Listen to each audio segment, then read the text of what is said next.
assistant is, but never mind. Right, good evening all, and welcome to Wednesday night's quiz. It's just gone 8 o'clock, and it's great to see so many people already logged in, raring to do some challenging quiz questions tonight for all of you. What's that? Who's not on? Oh, am I on or not? My wife doesn't seem to think I'm on, but my computer says I'm live, so whether I am or not's a different matter. Is it?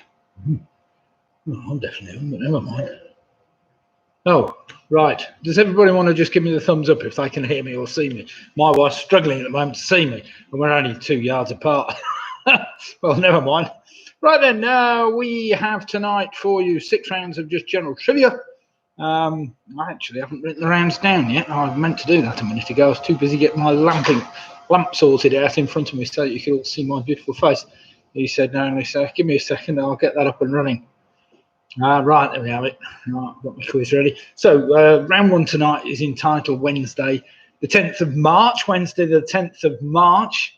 I'll give you plenty of letters to go at. I think we've got 13 in the first round. Well, in fact, Wednesday, the 10th, sorry. Forget the March bit. That was entitled, that was supposed to be on there, but it wasn't. So, we've got 13 possible answers to round number 1. Round number 2 is a connections round. Round number 3 is an initial letter link, which we all have to try and work out what I'm after, with question number 10. Round number 4 is entitled hot and cold, where the word hot and cold either appears in the answer or in the question. So we're looking for hot and or cold from round number 4. Round number 5 tonight is a very straightforward trivia trail for you all. And round number 6 is just some general trivia to keep us all on our toes. Now, I don't know what everybody's been up to today because the weather's been pretty awful. I've only been out the house a couple of times today, which is such a shame because we had a great day yesterday when we went out on our bike and did a quick 30 miles round on our tandem. Saw some beautiful countryside. The weather was fair and excellent, and we had a great time. Took a little bit of a picnic out, but today, of course, with the grey skies and the miserable cold wind and the rain, it was pretty horrible, but never mind. So whatever you've been up to today, I hope it's been productive, so to speak. Right then, we've got Jed and Tracy have just checked in, checking to see, and we can see you and hear you. Excellent. Well done, Jed. Tracy, nice to see you. Hope all is well with you too. Mike Yates has just joined us. Good evening, Mike. Hope all is well with you. You'll have to let me know whether you're in on your own tonight or whether you've got your quiz team with you tonight.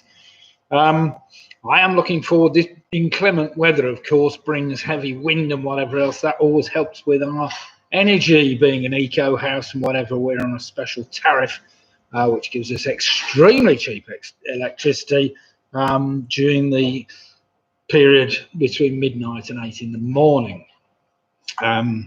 In fact, so much so that by 4 in the morning, I think electricity is down at 2p per kilowatt hour. So I should be able to charge the car up, at least get half a charge in over about 3 hours, and cost me not a lot at all. I'm probably looking about 40 or 50p at best to charge the car up. So there we have it. Jackie's just joined us. Good evening, Jackie. Hope all is well with you. My daughter Lydia, I've just heard her at the door as we speak. In fact, talking of that, I haven't sent her the quiz, so I suppose I better do that before we forget about that. So just give me a second. What's up, my darling? It may help tonight if I send her the quiz. So I'll just, whilst I'm thinking about it, insert files. That's it. Just give me a second. I need to send this to my daughter so that when she does get a computer up and running, we can run the quiz over to her quickly if I can find it. There it is. Open to video. I get all these things. I've had all afternoon to do it. Never mind. Right, that's been sent to Lydia. So hopefully, when she gets her computer open and running, we should be fine. Excellent. Right now, we've got 30 teams at the moment, present, so to speak, signed on. I did notice that one of our friends, Sarah from Worcester, was giving me on Facebook last night, was telling me about her weevils that she had in her rice, only to let her know that we had weevils as well. And we got weevils in the birdseed. So if you do store birdseed inside your house, be careful. You never know. Get the dreaded weevils come and eat your birdseed. And then, of course, the damn things go all over the house. In fact, because my house is basically all white inside, we had an explosion of weevils going everywhere, all over the house, and I had to go out on the weevil patrol for about 3 days in a row to keep the damn blighters at bay. Never mind, we caught them all, and the problem is no longer, but never mind. Right, James just joined us. Well, Clive and Janet first, the teasers, they're joining us. Now, the teasers did very well last week with 59 points.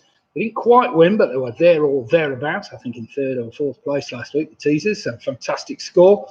Jane and Graham have just joined us, the Giffords. Greeting from the Giffords in a windy Toft. That's windy Upper Toft, of course, as opposed to Middle Toft. So greetings to the Giffords. Toft in Cambridgeshire, of course. Martin Davis, evening all, waiting for Yelvertoft contingent to join us as they're having connectivity problems. Well, I can understand that, Martin. They're yet to get past the semaphore with flags, so whether they've actually got to any internet at all in Yelvertoft as yet, I have no idea, but never mind. Oh, Jed's just saying, Jed and Tracy, Tesco voucher received today, thank you. Excellent, well, do enjoy that, Jed, Tracy. At least you can say you've won something over the last year or so, which is great news. Enjoy. Home Alone 6 have just joined us. Good evening. Hello, everybody in Home Alone 6. Hope all is well. Birdseed is the root of all weevil. Oh, nice one, Robin. I like that. And it was in our case, blooming birdseeds, but never mind. All over my utility, these little weevils and weevling about. They're lovely little creatures, actually, when you look at them under a magnifying glass or whatever. Tiny little things, but they do tend to go everywhere. Or try and go everywhere looking for food, of course, you know, but whatever you do, store any food in little sealed containers because weevils do that. Blooming things, but never mind. Right, Mick's just joined us, so Mick and Bev are now online. Good evening, Mick. Hope all is well with you too. Keeping well. I was looking at some places to stay, Mick. So maybe we're looking July time, possibly, for a quick trip away. But we'll see. Clive's just joined us. Weevils wobble, but they don't fall down. I remember those little, what were they called? Were they the weevils? Yeah, they were, weren't they? Or the weeblies. What were those things that wobbled about? They were weebles, not weevils, not wobble, yeah. Weevils, that's right. Right, 42 of us logged on now, talking about wobbly weevils. But never mind, Clive and Janet and the teasers having a lovely game of drafts up here. Brr. Yes, it is very windy, or it will be later tonight by the sounds of things. Face just saying, hi everyone, hope all's okay. Quiz number 97, not long till the Platinum Jubilee. Well, I'm not sure about Platinum Jubilee, but never mind. Bigger Mix have just joined us as well. Hello, Nick, signing in. I've got the Tesco's vouchers as well. Well played. These, for anybody that's wondering why you haven't all got Tesco's vouchers, this was, in fact, the prizes for the football quiz that I did last. What was a football quiz? It was a sports quiz, which we did on Friday night. There were a couple of vouchers up for grabs, so great to see you've got that, and thanks for signing on tonight. Pick a mix. I hope we're ready to do battle tonight. Penny Graham's just joined us today for wet and windy Essex. Well, I think we can expect even higher winds overnight. We will see. Michelle's just saying hello, team Crick Team 2, all raring to go. So that's Charlie, Michelle. I don't know if James joined you tonight, Michelle. You'll have to let me know. George is here from the Yorkies, so Georgie and Rory are here. And they're ready to go. Sarah's just saying, evening, Nick, hoping tonight will be our night. Well, we keep on trying, you know what they say. We were just talking about the weevils earlier, if you missed it, Sarah. As I was saying, we had a spate of weevils in our house, which got in with a birdseed. And there's nothing worse than birdseed full of weevils. But never mind, we threw it all out and let the birds eat it. That was the answer. Unfortunately, we were a whole week getting rid of the damn things, chasing them about with a hoover, hoovering them up. Right, Ian's just joined us. So good evening, Ian. He's got Harry and Julian with him and his bottle of Shiraz, the normal bottle of Shiraz. Now then, as for last week's winners, let's just quickly run through last week's winners. In first place last week, the Quizzy Rascals and Paula Flynn managed a fantastic 62 points. Just behind them, we're split the difference on 61 points, with PRS not far behind on 60 points. Then we have the famous 5 with a very respectable 59, alongside the teasers also with 59 points. So it was very close at the top last week. Just behind them, we have Michelle and Charlie, team from Creek on 57 points, along with Jed and Tracy also on 57, and Ian, Harry, Julie, and his bottle of Shiraz also on 57. Close behind them on 56, we had Home Alone 6. I won't bother going any further down the list, but that was a fantastic result from all those teams, so I'm sure it's going to be tight as usual at the top tonight. Carol Green's just joined us. Good evening, Carol. She's a Cornish tyke here. Good evening, Carol. And John and the gang have just joined, and Hillary and the gang from the famous 5 have also just joined us. So good evening to you. Hope all is well. Right, we've got 5 minutes to go before the quiz starts, so I'll just run through those quiz rounds again. I'll just ask my daughter, actually, Liz, has it loaded up for you? Yes, good. Well, that's a start. Appears the quiz has actually opened up for Lydia. Let's see whether I can find it myself now. Get it up myself. Oh dear. Right, Andrew Lewis has just joined us from sunny Yelverton. So it appears that the connection problems have been solved. So that's Andrew and Jane now joining the weak link. So good evening to Andrew and Jane. Hope all is well from what will be, I'm sure, a fairly wet and miserable Yelverton today. Chris Meads has just joined us. Well done, Chris, and good evening to you, and thanks for the beer. I'm just testing out one of the cans you brought me around the other day, the Brewdog Punk IPA, and yes, it's as good as I remember it. Very nice indeed.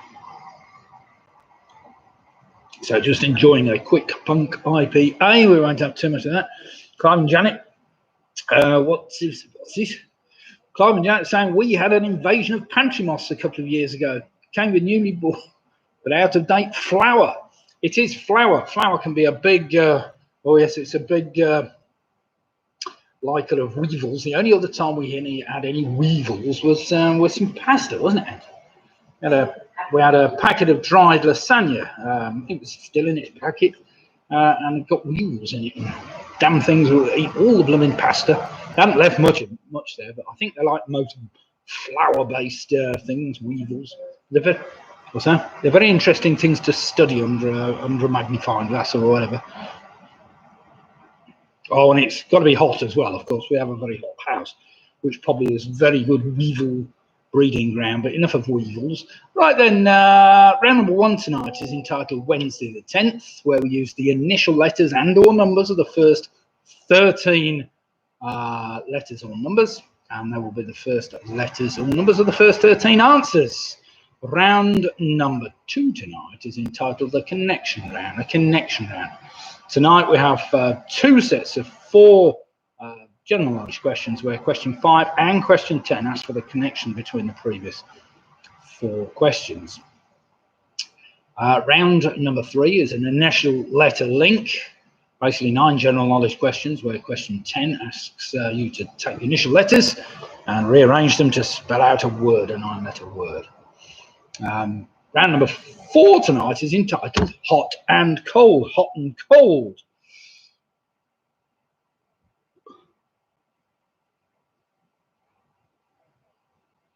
Oh dear God, I was just reading a joke quickly there from Roy. He's just put, hey Nick, I hear that online fitness bloke Mr. Wicks wasn't always that fit.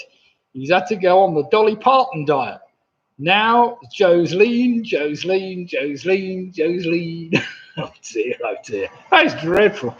But never mind. That's a good start for the night, Roy. Keep them coming. I'm sure you can do better than that. And just a quick mention, of course, Roy, we better just remind everybody about Manchester United's magnificent victory over City the other night. Us United fans get a rare win over Man City. It's well worth bragging about, but never mind. Yes, so we're all over them all match long. Maybe, maybe not. Right, round number 4 again was hot and cold. Hot and cold. 10 general knowledge questions, even themed around the words hot and or cold. Right, the Quizzy Rascals have just joined us, so now we're all in trouble. Quizzy Rascals, as you may or may not know, ran out winners last week with fantastic 62 points, and PRS are also signing in.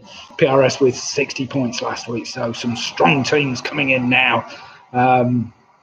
ready to do battle before we start. Right, round number 5 tonight is a trivia trail where the last letter of the first answer is the first letter of the last answer, till we get to number 10 where the last letter of number 10 is the first letter of number 1.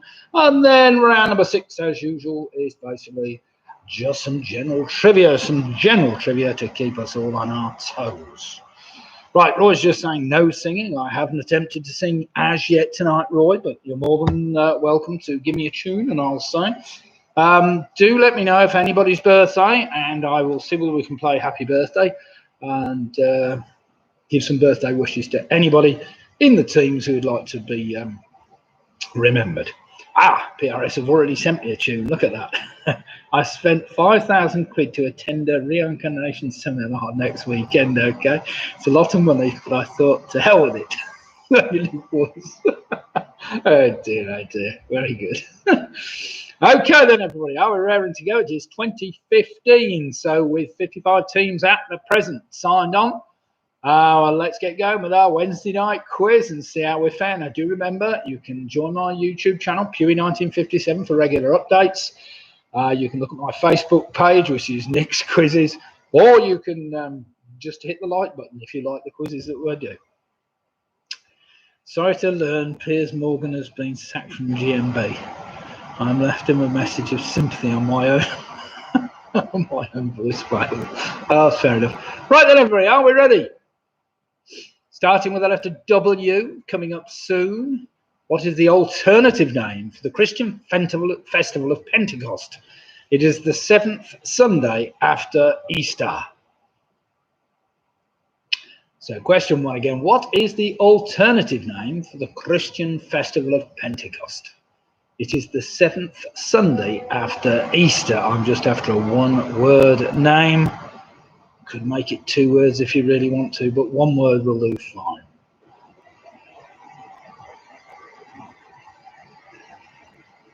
That really is very good up there.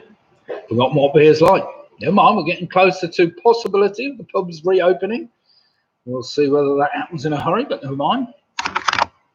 Round number 2.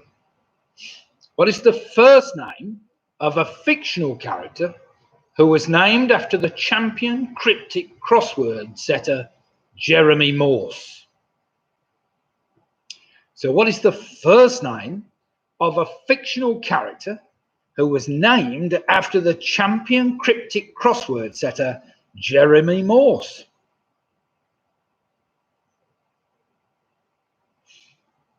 PRS, I'm on the Cornish knocker. What's that, the whole team or just you, Matthew? Let's show you.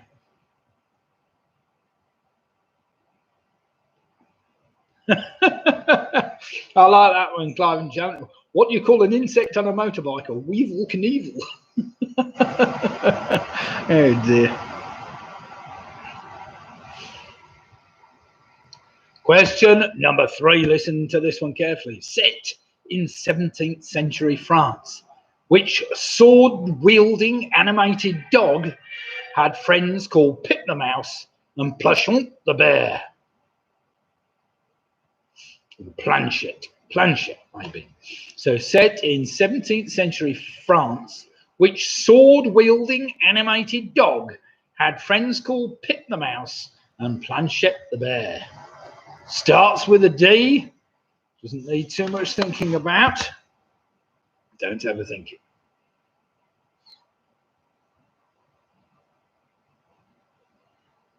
Ooh. Right, question number 4 is a 2-word answer. Portrayed by Anthony Perkins, which fictional character was the main antagonist in the 1959 thriller novel Psycho? So question 4 again, portrayed by Anthony Perkins, which fictional character was the main antagonist in the 1959 thriller novel Psycho?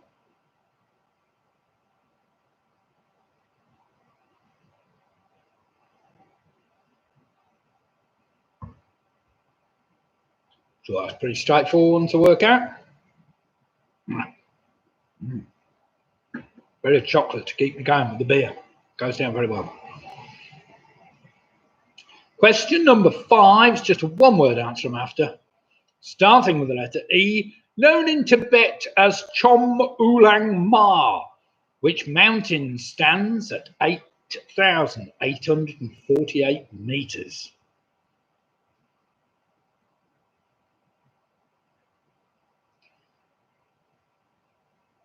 What's Faye saying? Trying out my printable answers sheet tonight.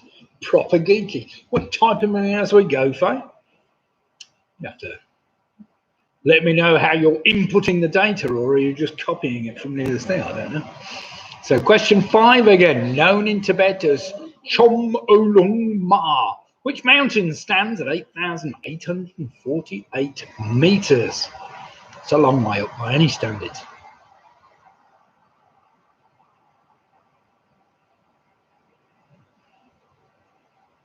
Question number 6, starting with the letter S. Which river is a major tributary of the River Trent in the English East Midlands and is the principal river of Leicestershire?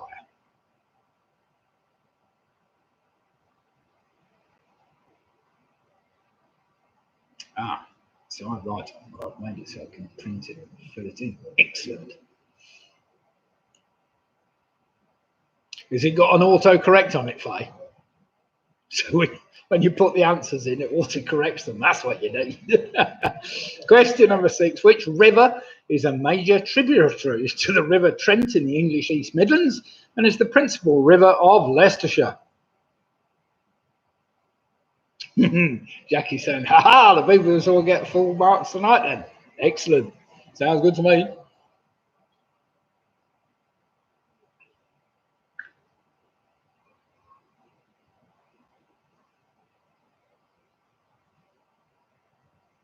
Question number 7 is a 2-word answer starting with the letter D. The song Killing Me Softly with His Song was written about which American singer-songwriter? Goes back a little way, this one. But the song Killing Me Softly with His Song was written about which American singer-songwriter?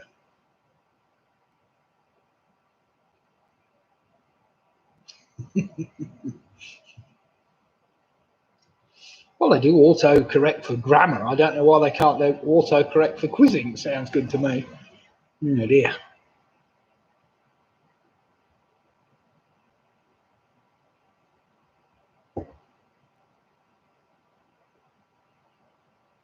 Well then, everybody, are we going to have a severe storm tonight? I don't know. They said the winds are going to be picking up during the evening. Especially bad on the Welsh coast, apparently. 70 miles an hour if they're lucky. Right, question number 8. What word is used for a former pupil or student of a particular school, college, or university? I'm just after a 1-word answer, starting with the letter A. So what word is used for a former pupil or student of a particular school, college, or university?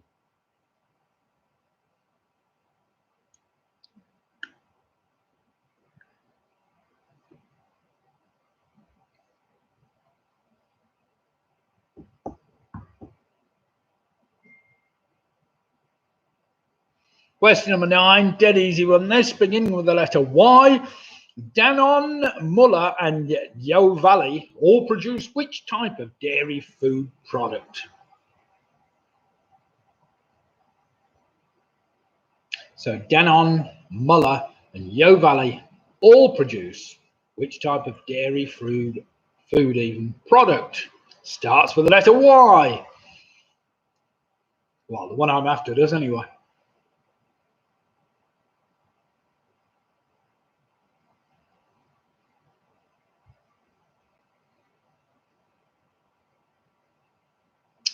Question number 10 starts with the number 1. It's a 2-digit answer I'm after. By the 13th century, a sonnet signified a poem of how many lines that followed a very strict rhyme scheme and structure?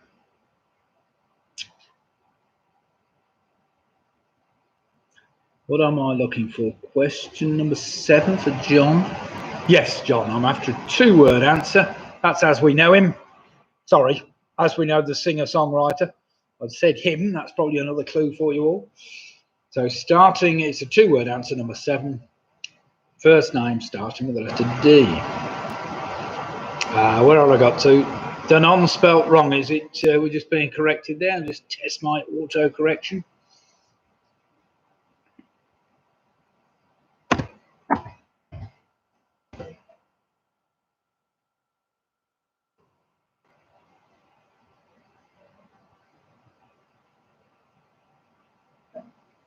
Question number 11, also a 2-digit number after, because I asked for it in the question, of course. In the United Kingdom, most free phone and special services telephone numbers start with what 2 digits?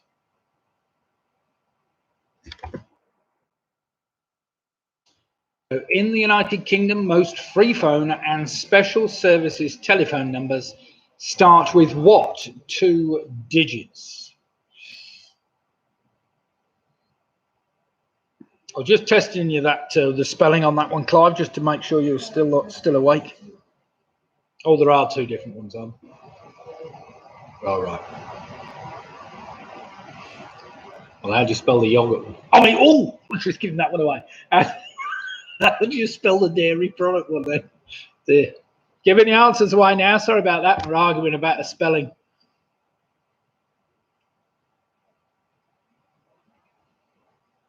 Right, question number 12. Listen carefully. In Norse mythology, who was the god of thunder, rain, and farming? He is often pictured as wielding a hammer, emblematic of the thunderbolt.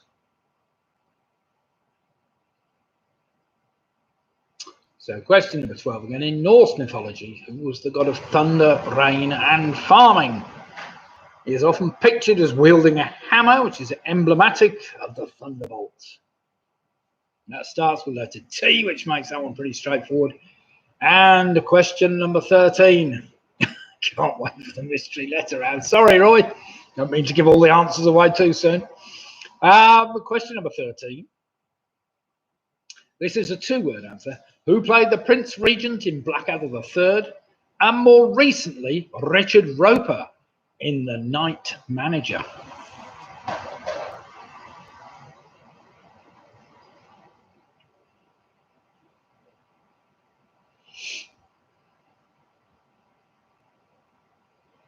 Yes, Robin's just put, don't worry, there are loads of dairy products that start with Y. Well, end with Y, yes. Utterly, butterly. Oh, no, there's a...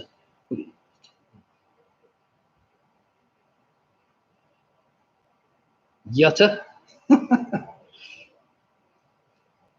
Wait a second.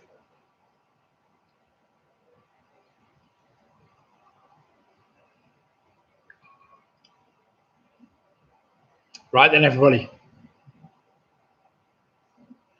That was a nice, easy round to get us all going. Well, maybe not for some, but never mind. 13 general knowledge questions there. They should spell out, if you look at the initial letters, Wednesday the 10th. Wednesday the 10th. I think that's today anyway.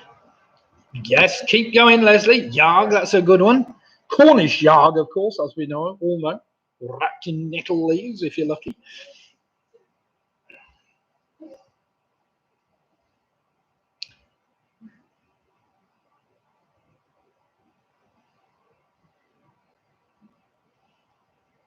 Right then, everybody. We will do some marking after round number 1. So here we go then. The answers to round number 1, starting with the letter W, we had Whitsun, of course. Whitsun, the 7th Sunday after Easter. Number 2, that was quite clever if you worked that one. Of course, Jeremy Morse. His first name was Endeavour. Apparently, he was a favourite of Colin Dexter, this guy, Jeremy Morse, the champion cryptic crossword setter.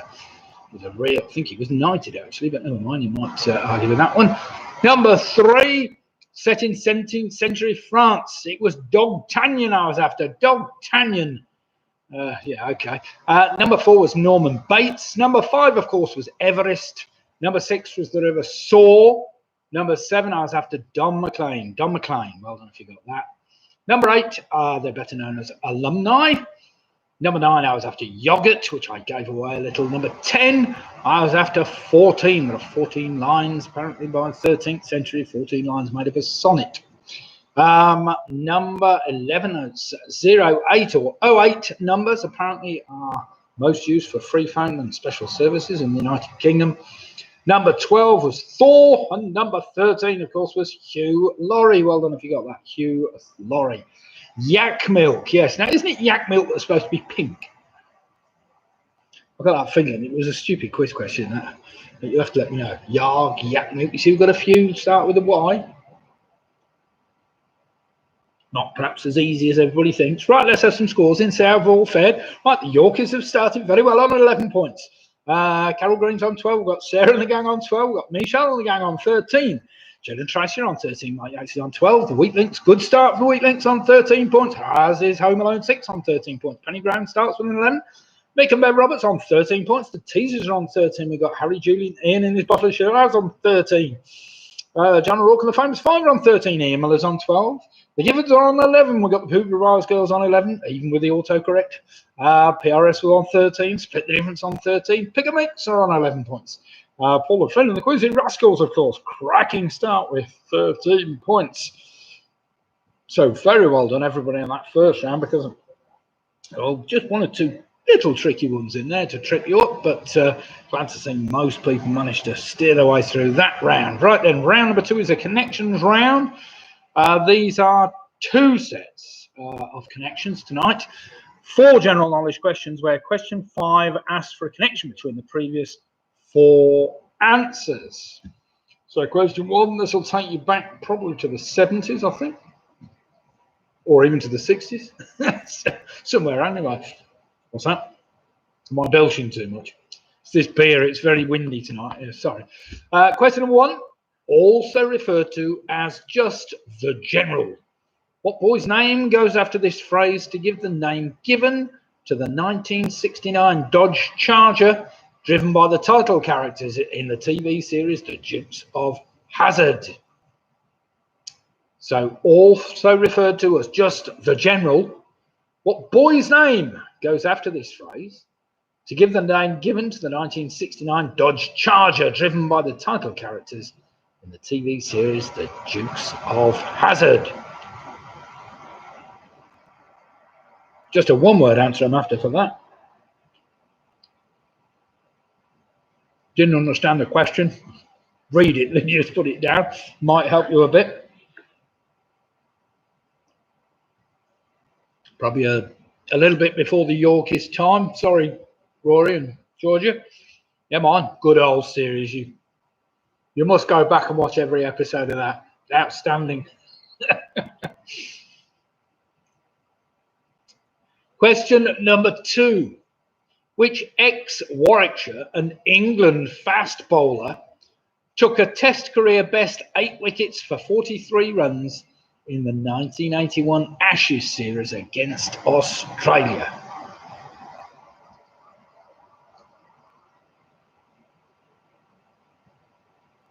Chin Daisy Short. Kill me. Question 2 again. Which ex-Warwickshire and England fast bowler took a Test career best 8 wickets for 43 runs in the 1981 Ashes series against Australia? He was also named apparently as Wisden's Cricketer of the Year in 1979. That helps whatsoever.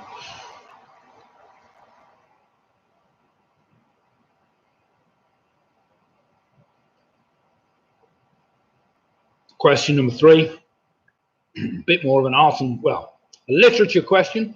Who wrote the novels The Day of the Jackal, The Odessa File, and The Fourth Protocol? So question 3 again. Who wrote the novels The Day of the Jackal, The Odessa File, and The Fourth Protocol? Now do look. We are looking for a one-word connection between these answers. You might already have it. If you have, fair play. If you haven't, you have to wait for number 4, so that will help you. And question number 4, which will help somebody somewhere. What is the name of the princess voiced by Cameron Diaz in the Shrek films? So what is the name of the princess voiced by Cameron Diaz in the Shrek films?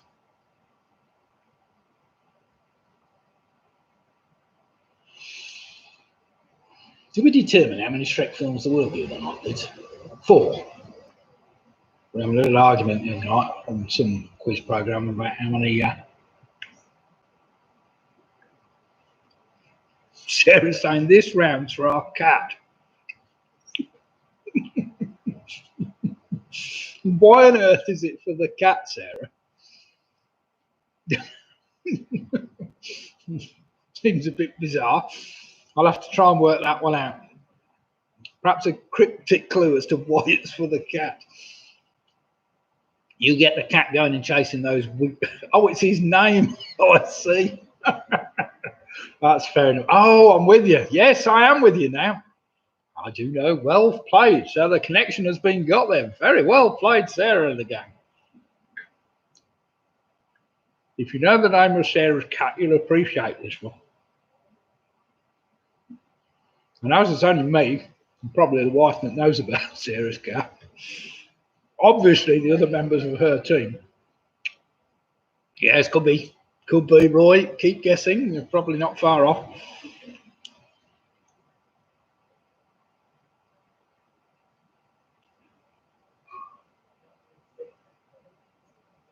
Andrew said, stop eating. Why am I putting everybody off putting them in? Just eat this little bit of chocolate up one. I'm only letting you think of the answers.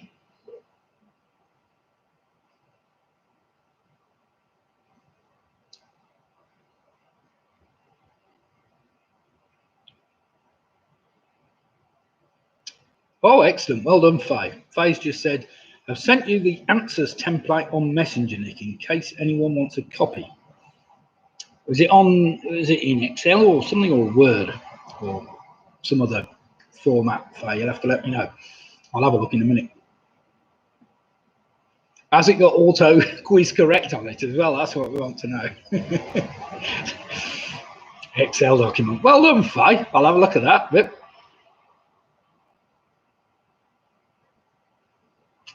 Right then, having worked out that connection between the previous 4,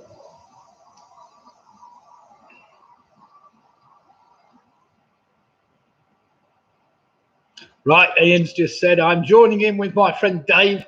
So it's Don Quizzote B team. We're on 13 from round 1. Excellent. There we go then. Wait a minute, Ian's saying what happened to question 4. Lydia hasn't, she forgot to put it in. Right, it's on its way in. Question 4 is on its way for you. In fact, there it is. It's just appeared on my screen. Does not include the answers. Right then, everybody, let's get on to the second set of 4 questions. Starting question number 6. What word means step? That's S-E-T-P in Japanese, and is used to mean any of the levels of proficiency at the grade of black belt in martial arts such as judo and karate. So what word means step in Japanese and is used to mean any of the levels of proficiency at the grade of black belt in martial arts such as judo or karate?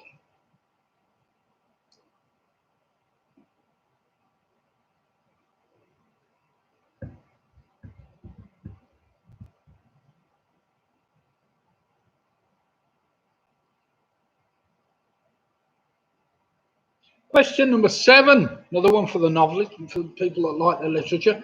In the books by Mark Twain, what is the surname of Tom Sawyer's best friend? So in the books by Mark Twain, what's the surname of Tom Sawyer's best friend? You'll have all heard of him, that's for sure.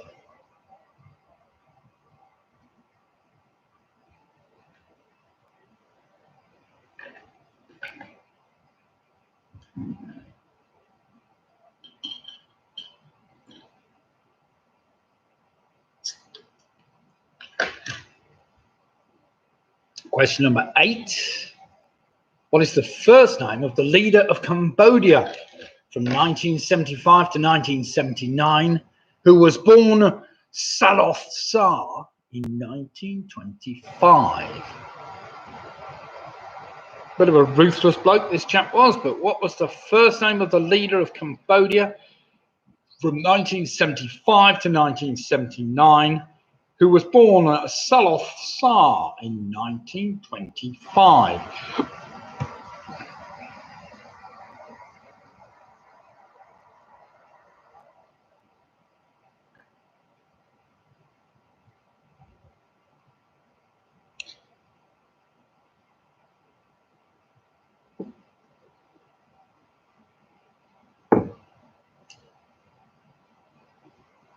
Question number 9. This is one I'm sure you'll all work this one out. What word is now used to mean the full extent of something from end to end, but in ancient times was a specific measurement defined as the distance between the tip of the thumb and the little finger on a human hand?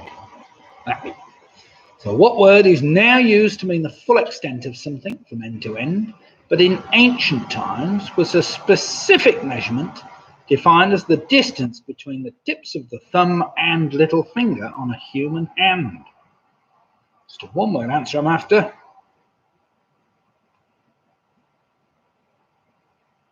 And of course, question number 10 is, what is the connection between the previous 4 answers? So what is the connection between the previous 4 answers? If you write them all down in nice big letters, you might be able to see a connection between them. I will give you a minute to work that out while I quickly have a look at what am I looking at?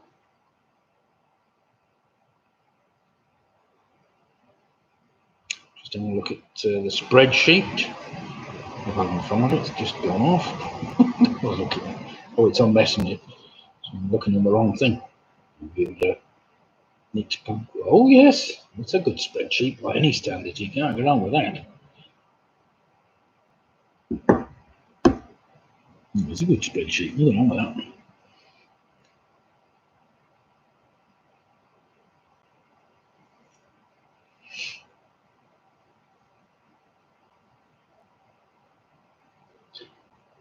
I don't. Can you embed an Excel document in the chat? I don't know whether you can do that. Can you?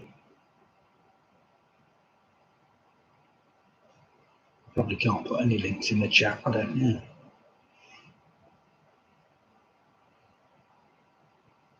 Right then, everybody, are we ready to do some marking after that? Does anybody need any more time to try and work out that second clue? If so, quickly put it in the chat column now. Otherwise, we'll crack on, do some marking after this round. Do remember we've got a few rounds to get through, as always, on a Wednesday night. By the way, it was great to see so many people taking part on Sunday. We had a record 90 people online at any one time on Sunday night. It was brilliant. Not too bad tonight. We've had 60 on and off, 59, 60. So that's great to see so many people and teams taking part. And do remember, and sometime Jackie said, depends how many points we get for the spreadsheet. Then I can share here. I can't share it on the quiz page either, unfortunately. Well, I can put it on my quiz page, can't I? My Facebook quiz page. For all those that don't know, I do have a Facebook quiz page, which basically just I post every week all the up and coming quizzes and whatever else on there. So I could put Faye's spreadsheet if anybody wants to download it. It's an Excel document. You just fill in the blanks basically. Unless Faye's filled them all in already, but she hasn't, so you're all right. So it's self-calc. Have you put? Well, I can't really see. Have you put any formulas in, Faye, so that it totals your score up and things like that? Right, George has just joined us. He's saying, "Hey, Nick. Good evening, George. I hope all is well with you. Keeping well. Do feel free to join in with the next few rounds of the quiz if you haven't already been doing it." Right then, let's get back. I've given you a little bit longer, Ian, so let's get back to number 1 and we'll do the connections round. So question number 1, also referred as the General. It was General Lee I was after, of course. It was the name of that Dodge Charger, General Lee. Number 2, which ex-Warwickshire and England fast bowler. That was Bob Willis I was after, Bob Willis. Number 3, of course, was Frederick Forsyth, who wrote The Day of the Jackal, the Odessa File and the Fourth Protocol. Number 4 was Princess Fiona, voiced by Cameron Diaz in the Shrek films. And of course, the connection, they're all Bruces. Bruce Lee, Bruce Willis, Bruce Forsyth, and Fiona Bruce. So, of course, if for all those that don't know, that's the name of Sarah's cat, Bruce. So they managed to work that one out. I expect Bruce had been purring at them ferociously. Question number 6. What word means step? In Japanese, that's a dan, of course. A dan, which is proficiency of grade of black belt. First dan, second dan, third dan, and all that. Number 4, it was Huckleberry Finn. So I just wanted Finn, his surname. Number 8, it was Pol, as in Pol Pot, of course, that particularly brutal leader of Cambodia from 1975 to 79. Number 9 is the span across your little finger to your tip of your thumb. And finally, of course, number 10. What connects the previous 4 answers? Well, by adding the letters ish, I-S-H, it gives 4 different nationalities: Danish, Finnish, Polish, and Spanish. You needed to look at that to work that one out. So well done if you got the connection there. Adding the letters ish, I-S-H, spelt out 4 different countries. So well done if you got that. Right then, everybody, let's have some scores in after round number 2. Yeah, sorry. What are you throwing over there? Whoa, look at that. Fantastic catch as usual. Right then, Weak Links, another full house. They're getting worried. Well, it's time to it's time to go backwards yet, Mark. Didn't you? Did very well the other week. So the full house for the Weak Links on 23 points. We've got the Cheesers on 22 points. Ian Miller's moved on to 20. Georgie and Rory are on 20 points. The famous 5 on a fantastic 23 points. Together they moved on to 21 with Michelle, Charlie and James on 23 points. The Quizzy Rascals have moved on to 22 points. Home Alone 6 are on 23. Jed and Tracy have moved on to 23 with Split Deliverance on 23 and PRS on 23. Pick a Mix on 21. Sarah and Russ, James and Joe on 22. We've got Harry, Julie, Ian and his bottle of Shiraz. They've added 9 to their score on 22. Donkers OTB team are on 23 points, doing very well at the moment. You need to sack the A team. Carol saying not looking very good at the moment with a 7 there, making 19. Never mind, Carol. Penny Graham's moved on to 15. Well played, Penny. Mick Roberts on to 22. The Booby Prize girls, however, moved on to fantastic 20. So well played, Jackie. We'll talk about bonus points at the end of the quiz, Jackie. Right. Round number 3 is an initial letter link. An initial letter link, we have 9 general knowledge questions where the final question asks for you to rearrange the first letters of the first 9 answers to spell out something. And I'll tell you that when we get there. So question number 1. The Richter scale is used to express the total amount of energy released by what natural phenomenon? So question number 1 again, the Richter scale is used to express the total amount of energy released by what natural phenomenon?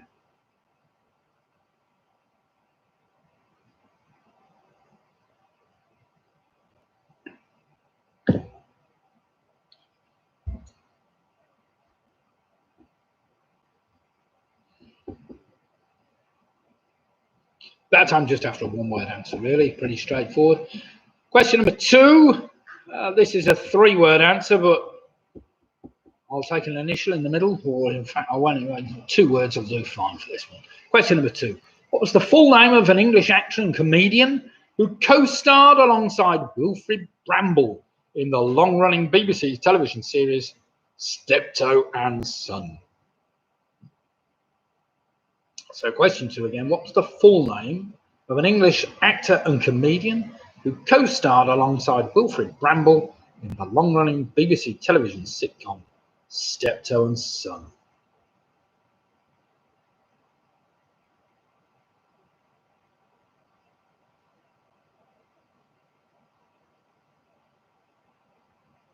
It's funny, you know, when I read questions out that are on the screen, I often get just change the words sometimes without even thinking about it. I said series instead of sitcom. That's because I was reading faster than I was looking at it. I wonder whether newsreaders do that with the teleprompts.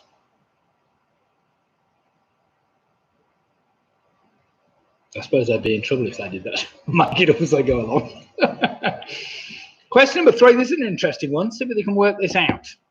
What 3-letter word has just 1 syllable but when you add the letter A to the end, becomes a 4-letter word with 3 syllables.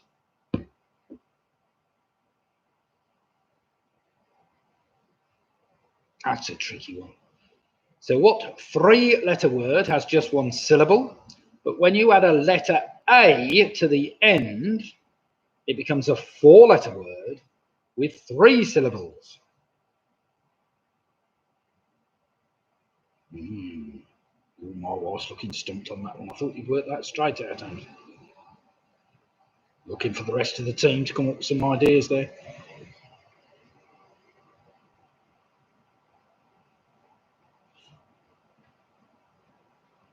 Oh, I can hear the wind picking up now.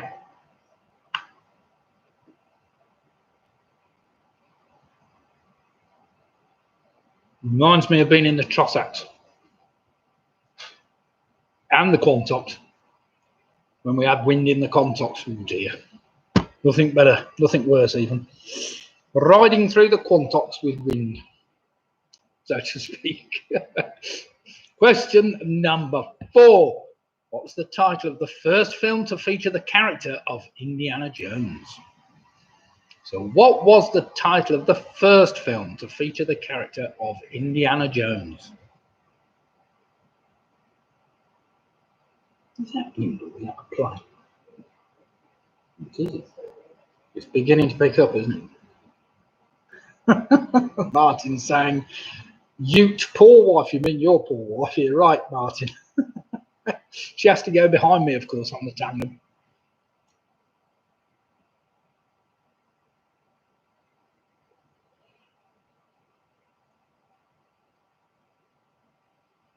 Although it's always best on a tandem to have the wind behind you, so to speak. Well, on any bike, I suppose. Question number 5. Which Japanese martial art has a name that means the way of the sword?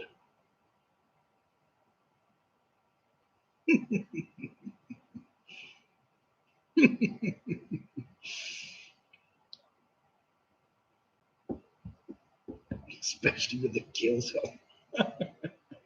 Oh dear.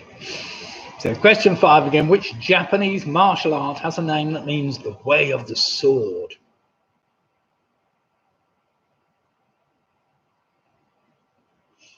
Question number 6 is a little anagram for you to work out. Pretty straightforward, this one.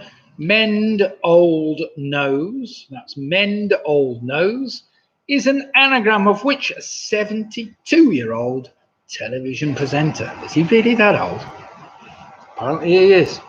So mend old nose is an anagram of which 72-year-old TV presenter? That is as of today, because I had to check that one. Well, especially for his age, of course.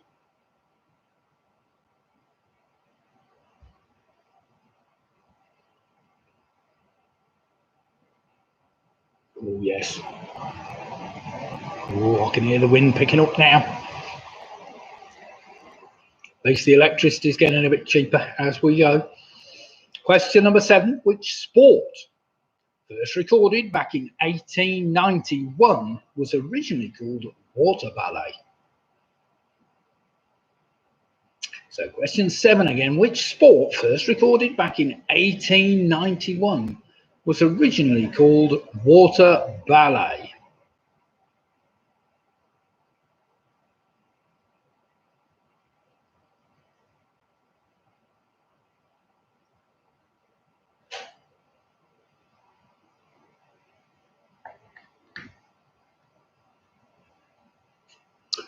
Question number 8. It's one word answer I'm after. Which Spanish word is used in English to refer to a prohibition by a government on certain or all trade with a foreign nation? So question 8 again. Which Spanish word is used in English to refer to a prohibition by government on certain or all trade with a foreign nation?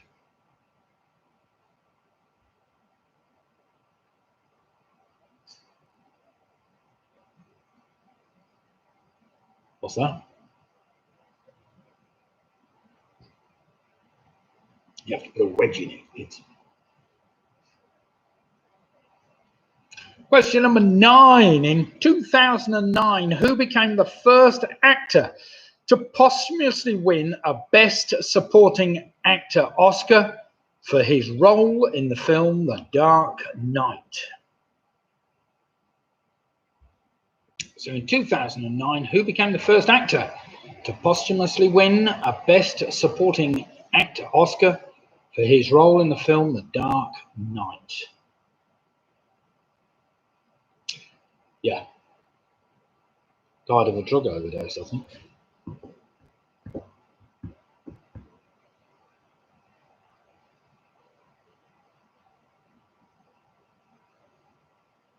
And finally, question number 10, which I'm sure you'll be able to work out. 2-word answer for number 10. The first letters of the first 9 answers can be rearranged to spell the name of which fictional character?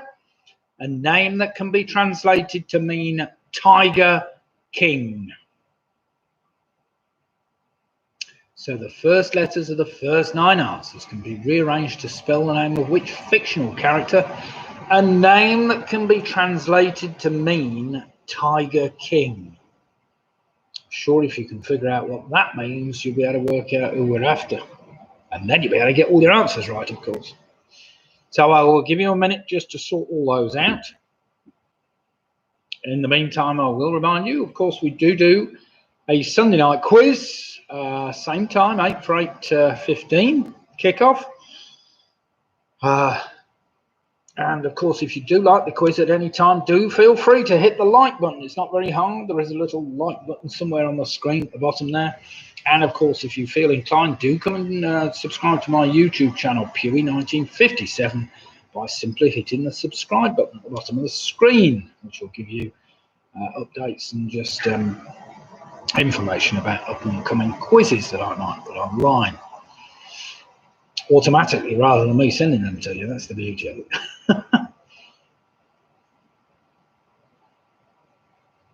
Right, we got them all, Ange. How's everybody doing? Does anybody need any more time, or are we happy to do some marking into that round? Just quickly put in the chat column if you need a little bit longer.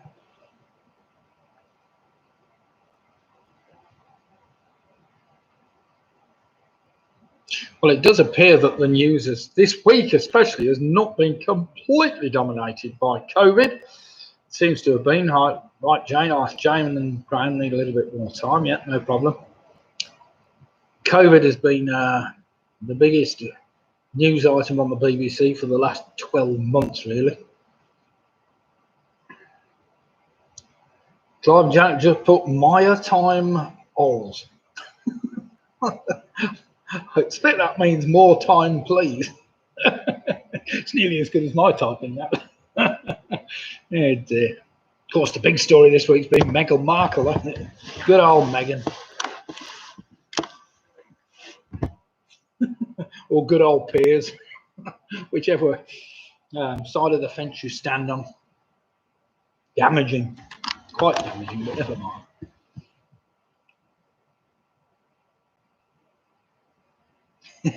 Clive Janet just put fat fingers. Yeah, that sounds just like me as well.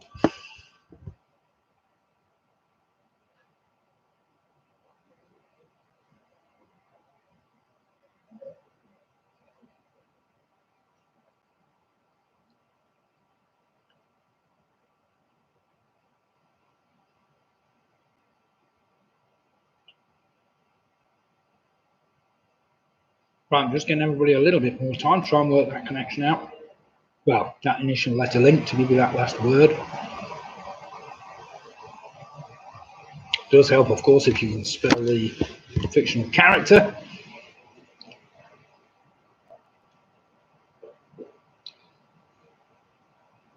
Yes, there have been some wonderful images and things on Facebook and Twitter about this spat between Meghan Markle and the royal family.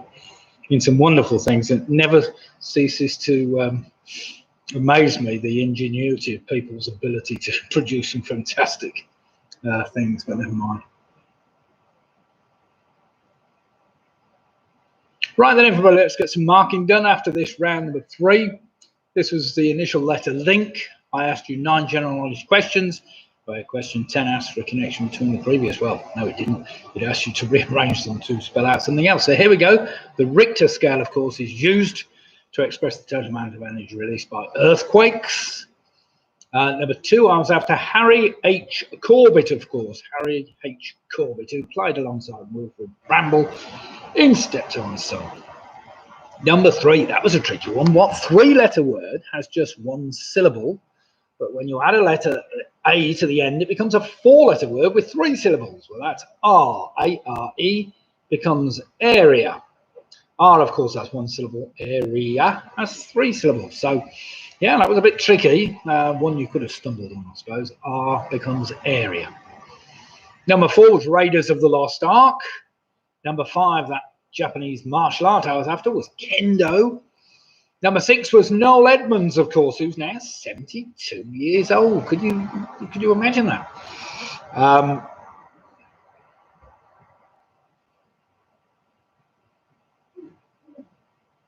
I'd an idea. Sounds good to me, Sarah. Not quite sure what an Ide is. I've heard of the Ides of March. Is an Ide single? Yeah, it must be.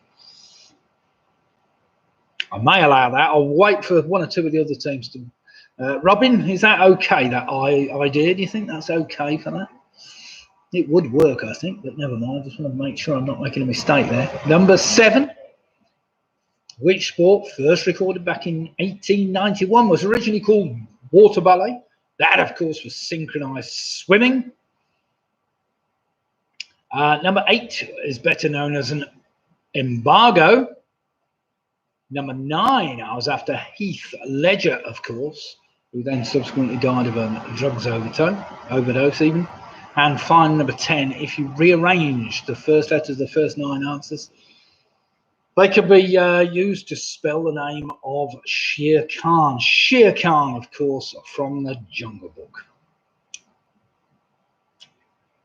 Yeah, plural Ides, as in the Ides of March, I would have thought. Now, edit Ide, plural Ides, a freshwater fish for the family. Yeah, all right, okay. Yeah, I will allow the Ide. I think that's good because Ide, adding an A becomes idea. I had no idea about that one, but never mind. Well done if you got that. Seems okay. Doesn't fit with the anagram, mind you, but I'll give you that. I suppose it's tricky if you've got the wrong number. But give yourself 1 for that. It wasn't incorrect, although it didn't fit with the final thing. But never mind. Right then, everybody, let's have some scores and see how we're fared. So Clive and Janet Matizas on 32 points. Carol Green's on 28. We've got Ian Miller on 27. Georgia Lambert and the Yorkers moved on to 30 points. Well played.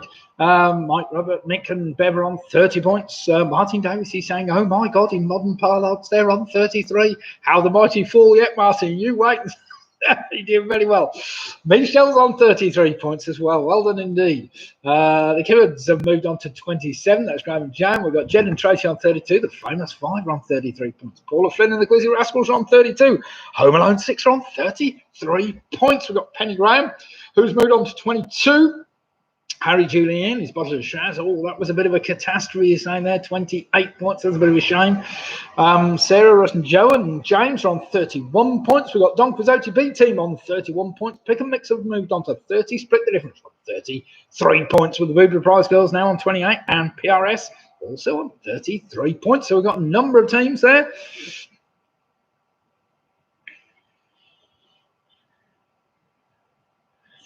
What's that? Was amused after the scores to look at what H stood for in Harry H. Corbett. What does H stand for then?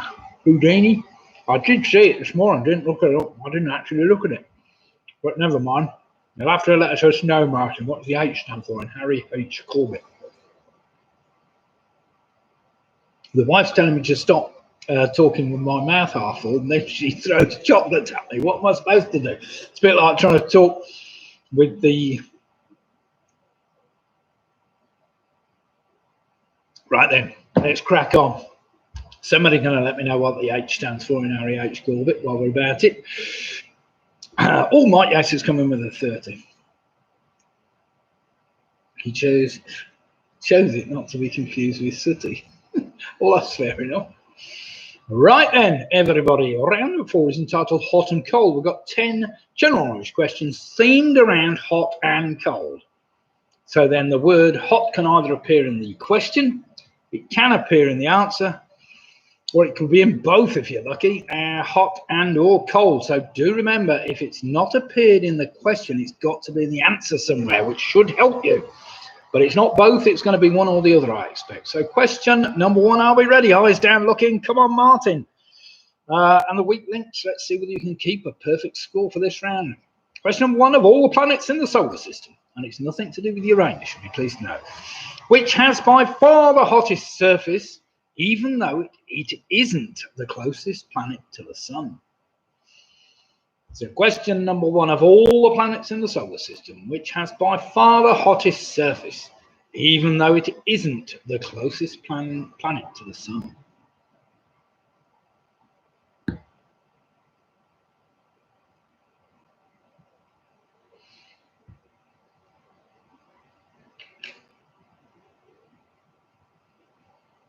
Question number 2, a bit more highbrow again, back to a bit of literature. Who wrote the 1963 novel, The Spy Who Came In From the Cold?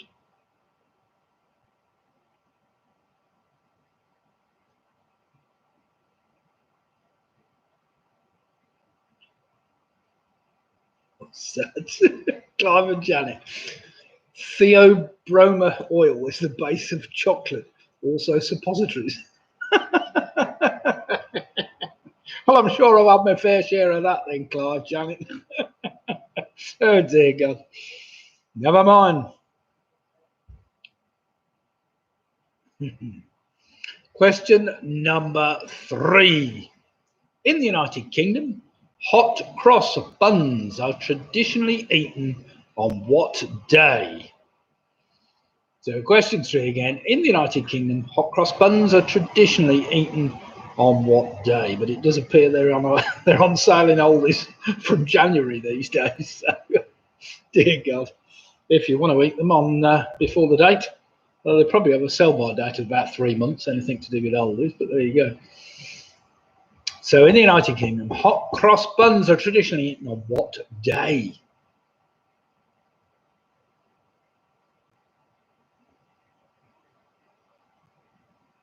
Question number 4. You might have the vegetables under these at the moment. What name is given to a wooden frame with a glass top used to grow small plants and protect them from inclement weather?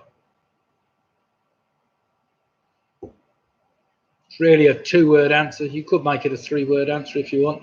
So what name is given to a wooden frame with a glass top used to grow small plants and protect them from inclement weather?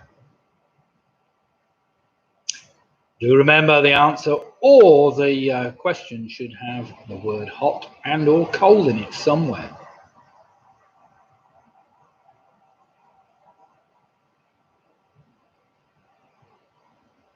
Question number 5, for all you who've been watching television on Sunday nights, not that we have because we were doing the quiz, but you might have been watching it on Monday night. Currently appearing in Bloodlands, who won the Best TV Comedy Actor Award at the British Comedy Awards in 2000 for his role as Adam Williams in Cold Feet? 2-word answer. So currently appearing in Bloodlands, who won the Best TV Comedy Actor Award at the British Comedy Awards in 2000 for his role as Adam Williams in Cold Feet? That's a good old series by any standards.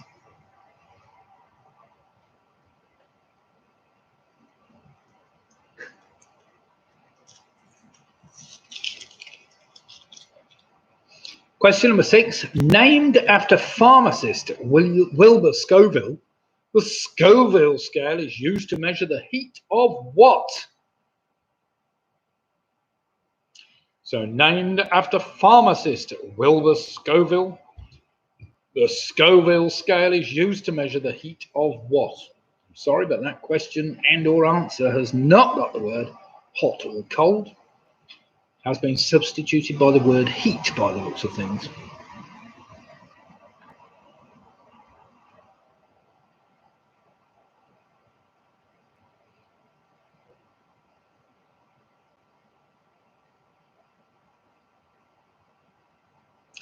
Question number 7. Originally formed in New York City, which rock band had hit singles in 1978 with Cold as Ice and Hot Blooded?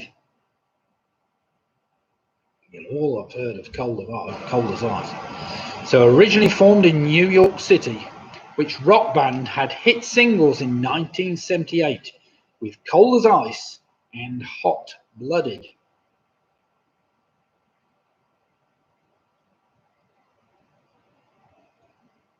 There's cold as ice. Goes something like that, doesn't it? Something about sacrifice. Willing to sacrifice. It's cold as ice. Willing to. I could have been that lead singer. Maybe not. Perhaps. Right then, question number 8. According to a 2012 survey by YouGov, it's going back a bit really, what would British adults prefer if they had to choose between the two extremes? I'll give you the choice. Is it extremely hot weather or extremely cold weather?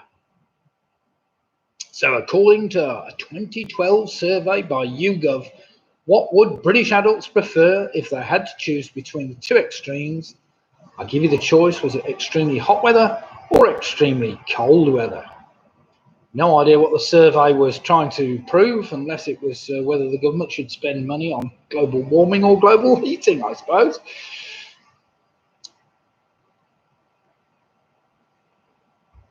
Perhaps it forged their policies for the next few years.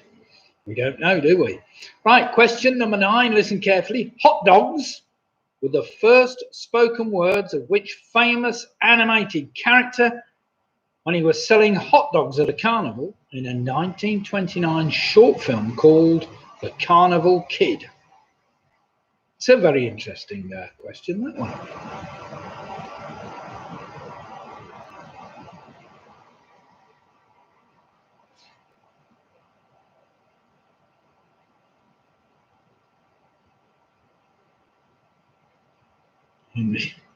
Henry Fink. General, yeah. Wow. Not to be confused with Sooty. That's fair enough. You wouldn't want to get yourself confused with Sooty, would you, I suppose? But never mind. So did I read that again? Hot dogs were the first spoken words of which famous animated character when he was selling hot dogs at a carnival in a 1929 short film called The Carnival Kid? Spelled with a K.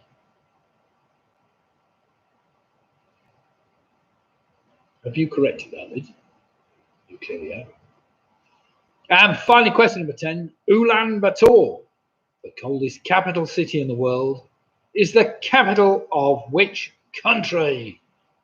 I shouldn't have said the capital there. I've repeated myself, but never mind. Ulaanbaatar, the coldest capital city in the world, is the capital of which country?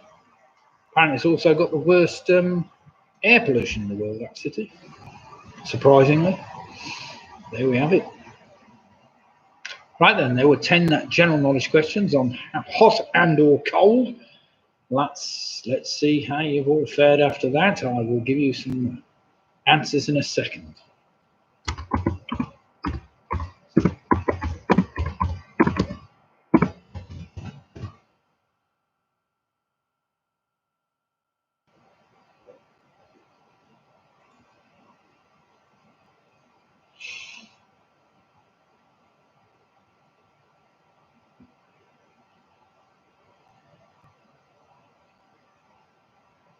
Yes, that one, Carnival Kid, Lids, is spelled with a K, and that's why.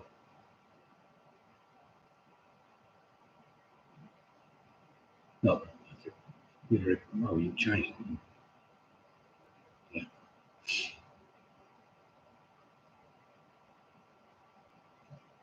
Right then, everybody, there we have it. 10 general knowledge questions, all about hot and or cold. I'm sure you all fared fairly well on that round.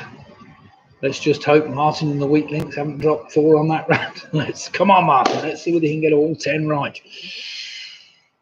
So let's go back and do some marking after round 4. Here we go then. 10 general knowledge questions. These are the answers to the previous 10 questions. Of all the planets in the solar system, of course, it's Venus. Venus, which has the hottest surface temperature, apparently 400 plus degrees centigrade. Number 2, who wrote the spy novel, Who Came In From the Cold? That was John le Carrier. Number 3, of course, is Good Friday, where hot cross buns are traditionally eaten. Number 4, that little wooden frame with a glass top is called a cold frame. A cold frame, where you can grow plants or vegetables and protect them from inclement weather. Number 4, of course, the Andy Williams in Cold Feet was James Nesbitt, who is also currently appearing in Bloodlands on, I think it's BBC on Sunday nights. Number 6, named after pharmacist Wilbur Scoville. The Scoville scale is used to measure the heat of chili peppers. Number 7, originally formed in New York City, which rock group had hit singles in '78 with Cold as Ice and Hot Blooded. That was Foreigner. Number 8, of course, YouGov said that extremely hot weather was what was preferred by most Brits. Number 9, the words hot dogs were first spoken by Mickey Mouse in The Carnival Kid. Mickey Mouse was the first, they were his first words apparently, hot dogs. And finally, number 10, Ulaanbaatar, coldest capital city in the world, is situated in Mongolia, of course. Mongolia, also the most polluted atmospheric city in the world as well. At least it was the last time I read up about it. But never mind, right, let's see whether we've got any scores in and see how we're all faring. I'm sure we might have a few full scores on that round as well. Carol Green with us straight off with the 38 points. Well played, Carol. We've got Jed and Tracy on 41 points. Now, that's a good score with the Quizzy Rascals on 42. Mick Roberts is on 40. That's Mick and Bev. We've got PRS moved on to 43. Martin Davis is just going, don't tell me it was the Foreigner one that caught you out. 42 points. Georgie and Rory are on 39.5 points. Sarah, Russ, James and Joe are on 39 points. The Giffords have moved on to 35. That's Jane and Graham. We've got Harry, Julian, Ian and his bottle of champagne. They've added 10 to their score. They're now on 38. The Famous Five have moved on to 41. Ivan, Janet and Teasers are also on 41 with Michelle Gibbons and the gang. Well played, Charlie, Michelle and James on 42 points. Leslie's put bloody freezing on that round below 0 fine. Okay. Mike Yates, another 10 on that round. Home Alone 6 have moved on to 42 points. Piggy Mix have moved on to 32. Mike Yates has said 40. That's fine. The Booby Brothers Girls have moved on to 37 with Penny Graham are on 31. Split the difference. They're on 43 points. Famous Ollie talking of hot and cold. Ah, yes, cremation, my last chance of having a smoking hot body. Oh, great. Oh, dear. And Don Quixote, the B team, are doing very well on 40 points. So, split the difference at the moment, 42, Home Alone 6. 43 for split the difference, 42 for Home Alone 6, 42 for Michelle, Charlie, James.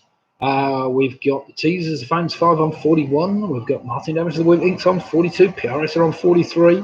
Quizzy Rascals are on 42. Mick Robertson on 40. Jed and Tracy on 41. Plenty of teams still in the hunt then with 2 rounds to go. Next round's called Trivia Trail. Very straightforward Trivia Trail where the last letter of each of your answers is the first letter of your next answer. So we get to number 10 where the last letter of number 10 is the first letter of number 1 and so on and so forth. Right, we get the idea. So question number 1. Listen carefully. Which famous artist designed the dream sequences in Alfred Hitchcock's film Spellbound? It's a 2-word answer I'm after. Very famous indeed. So which famous artist designed the dream sequences in Alfred Hitchcock's film Spellbound?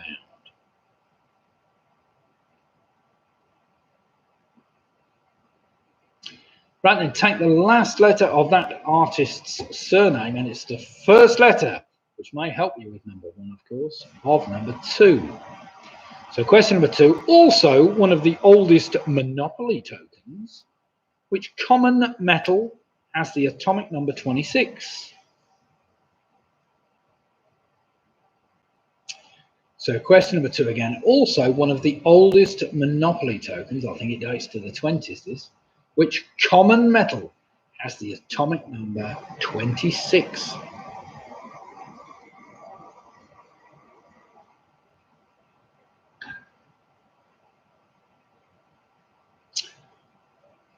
Right then, take the last letter of that answer, and it's the first letter of number 3. According to Genesis, chapter 9, verses 20 and 21, who was considered to be the first person to have discovered the soothing, consoling, and enlivening effects of wine? Just a one-word answer I'm after. So according to Genesis chapter 9, verses 20 and 21, who was considered to be the first person to discover the soothing, consoling, and enlivening effects of wine?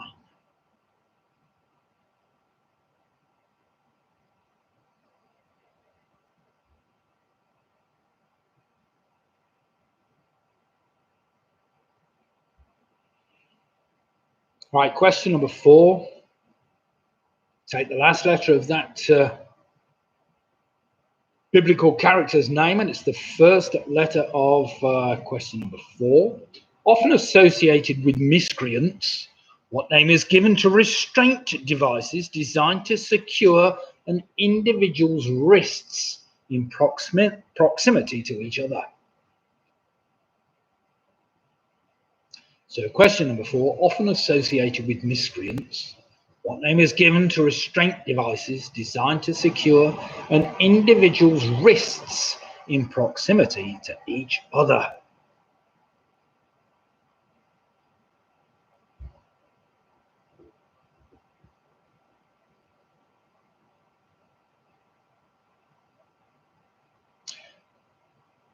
Now I need you to take the plural of that, of course, and it's the first letter of number 5, which helps you a little bit there. Question number 5, with the first names Jean-Paul, what was the surname of this famous 20th century French philosopher, playwright, and novelist? So question 5 again, with the first names Jean-Paul, what was the surname of this famous 20th century French philosopher, playwright, and novelist?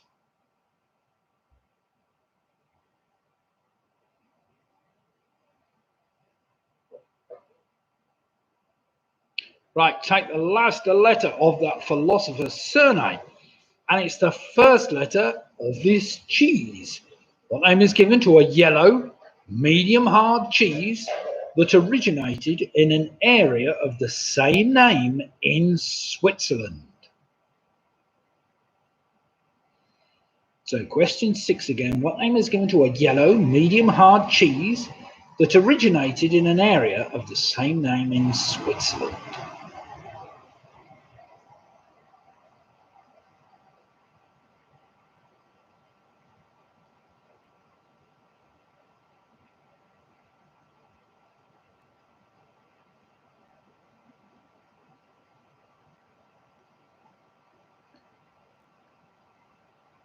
Question number 7. This is a one-word answer again. I'm after, what system is part of the circulatory system, comprising a network of vessels that carry a clear fluid derived from Latin meaning water towards the heart? And I presume from there onwards around the body. But question number 7 again, what system is part of the circulatory system, comprising a network of vessels that carry a clear fluid derived from Latin meaning water towards the heart?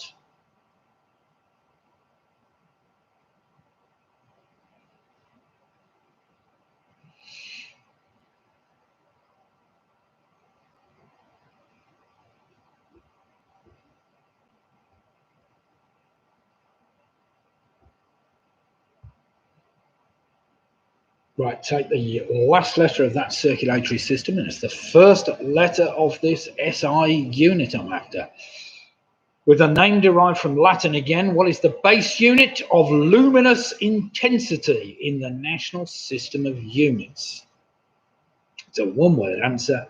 So with a name derived from Latin, what is the base unit of luminous intensity in the International System of Units?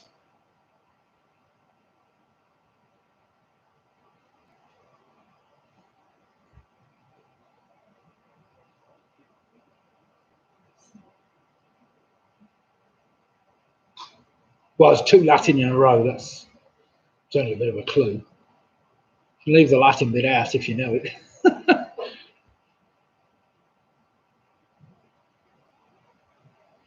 Question number 9 is a 2-word answer, also known as the first Earl of Avon, who was British Prime Minister from 1955 to 1958.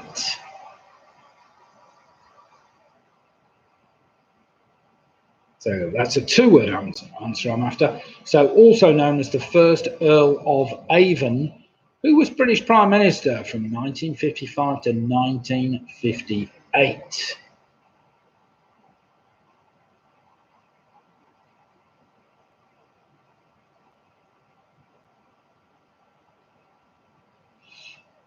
Right, take the last letter of his surname, that Prime Minister, and it's the first letter of number 10. What name is given to persons who practice the art of non-sexual social nudity? Well, we know a few of them.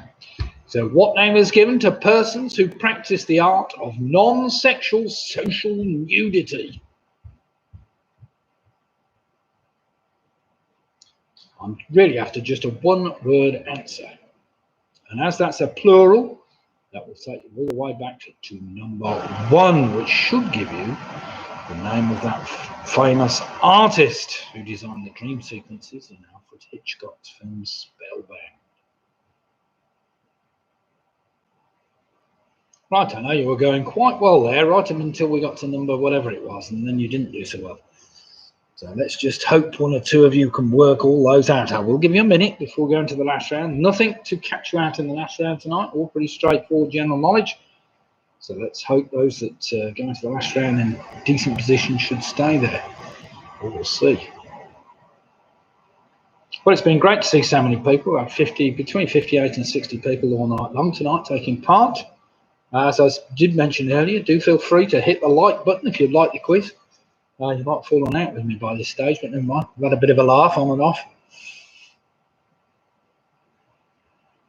Do remember, if you've had weevils in your kitchen recently, just make sure you go on weevil patrol and hoover the little blighters up and make sure they all go outside.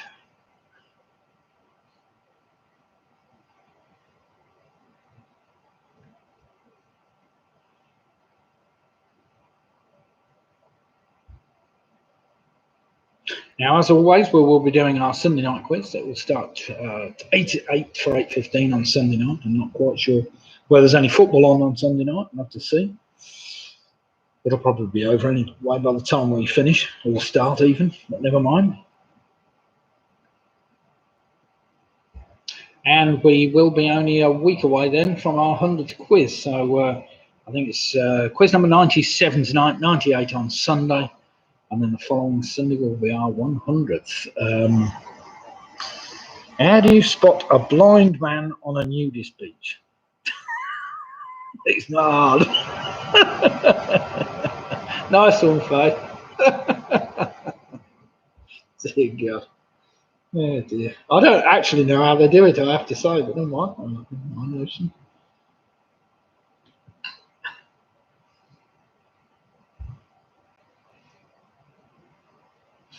Okay then, everybody, let's put you all out of your misery. Does anybody need any more time? You still working on 1 or 2 or not? Quickly put in the chat column if you need any more time.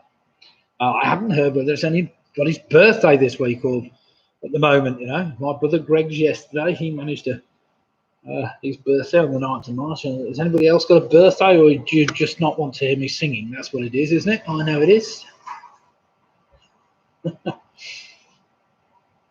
Don't tell me. Everybody will be putting it's my birthday, it's mine as well. Oh dear.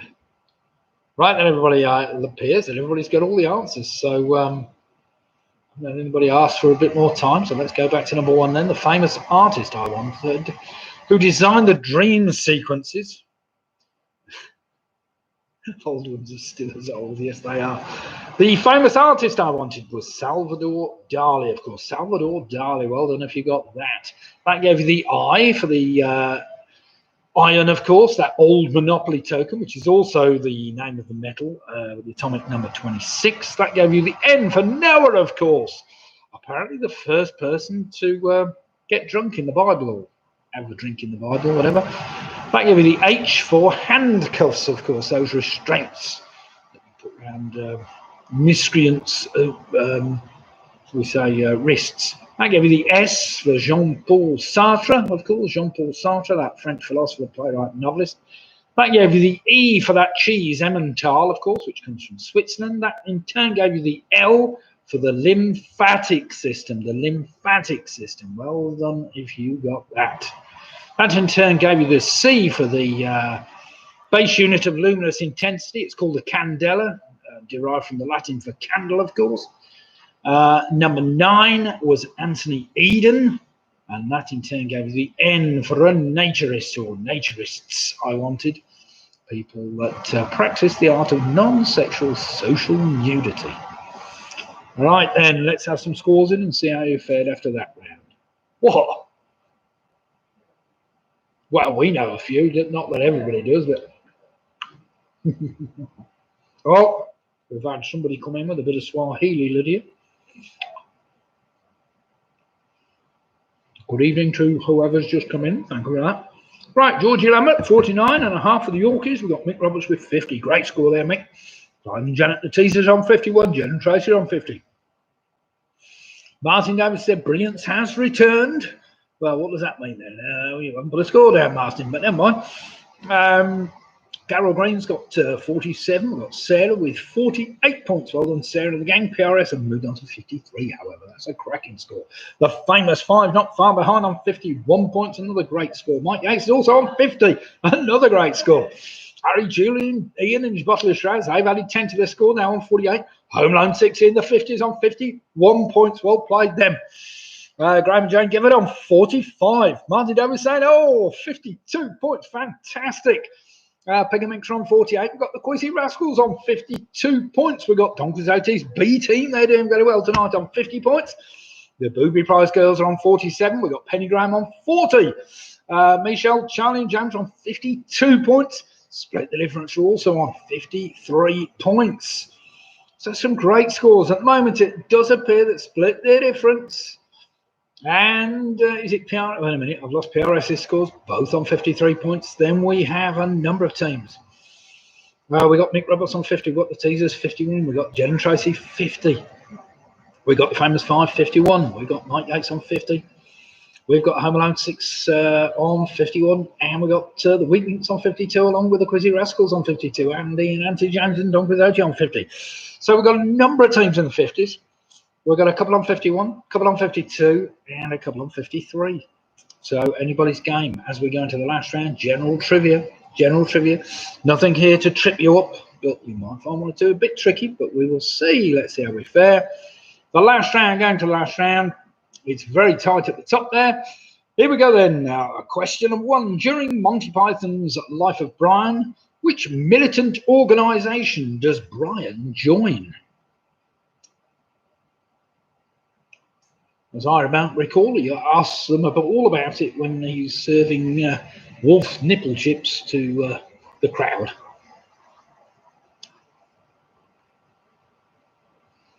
So during Monty Python's The Life of Brian, which militant organisation does Brian join? Don't get it wrong. Make sure you get the right one.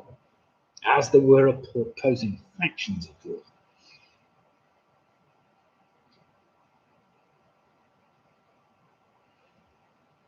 Question number 2. In the United Kingdom, what traditional gift is associated with the 10th wedding anniversary? So in the United Kingdom, what traditional gift is associated with the 10th wedding anniversary?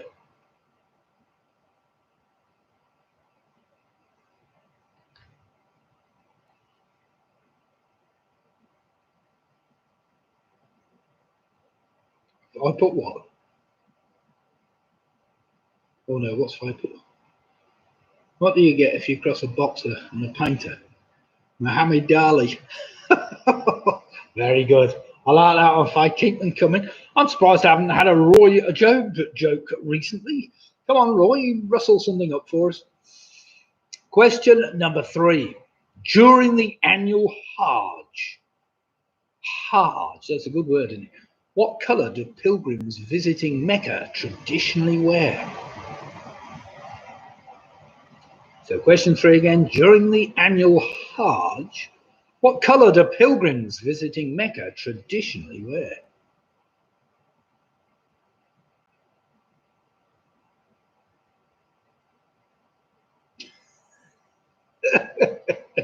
Hey dear, like that. Well done, Roy. Or Chris U. Banksy. I like that one. Yeah, that's very good.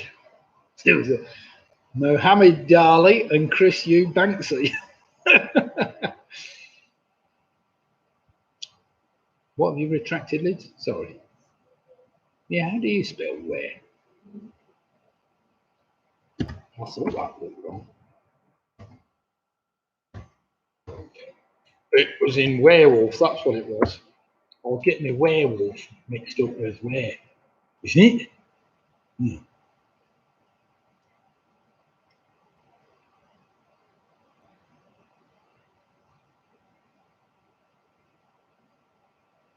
Question number 4. Listen carefully to this one. Neurologist Oliver Sacks' book of case studies is titled The Man Who Mistook His Wife for What? I'll give you the choice. Is it a hat, a lamb chop, or a bus? There's a stupid question, isn't it? So neurologist Oliver Sacks' book of case studies is entitled The Man Who Mistook His Wife for What? I'll give you the choice. Is it a hat, a lamb chop, or a bus? That's just a daft question, I know. We're going to have a daft one in there so whether we can catch somebody out if they don't know. If you don't know it, good guess is as good as anything.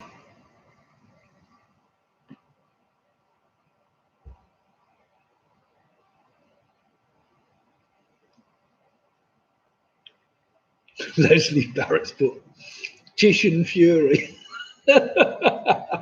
Very good. Very good.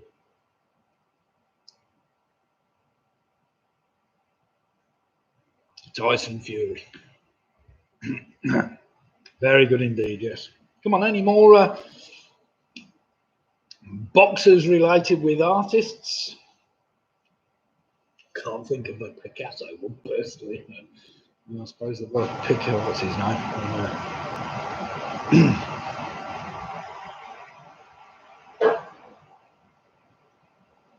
Question number 5. Which university's alumni, we've had that word before tonight, alumni, have been awarded with a record 92 Nobel Prizes since 1904?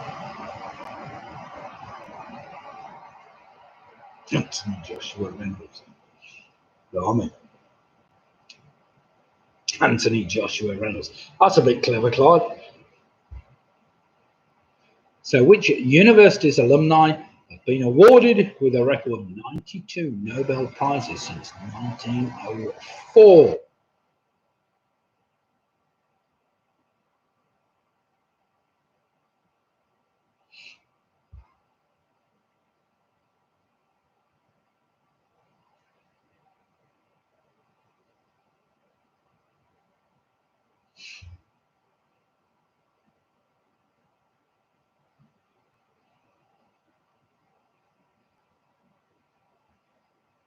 Right, just 4 questions to go. Well, wait a minute. 5 questions to go. Invented in the 9th century in China, what constitutes a mixture of potassium nitrate, carbon, and sulfur? So invented in the 9th century in China, what constitutes a mixture of potassium nitrate, carbon, and sulfur?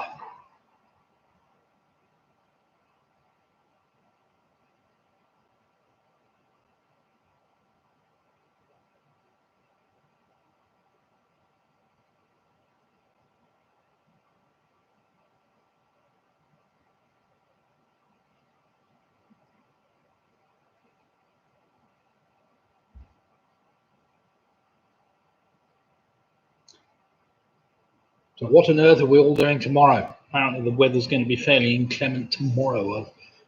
I think about it. I'm taking my bike over to have a light fitted to it. Well, and a service. It needs a full service. It's done a few thousand miles, so it's time for a new chain or two, I think. Cassius Clay. Oh dear. Oh dear. Now you're looking the book, Clive. Cassius Clay, I like that. PRS is going to work, that's fair enough. Yes, I've got to haul the bike over to Daventry Cycles tomorrow, having a new front light fitted, which is wired into the electrics. Right, then question number 7, listen carefully. What is the most northerly motorway in the United Kingdom? The northernmost point being a spur into the western suburbs of Perth, Broxenden. So question 7 again, what is the most northerly motorway in the United Kingdom?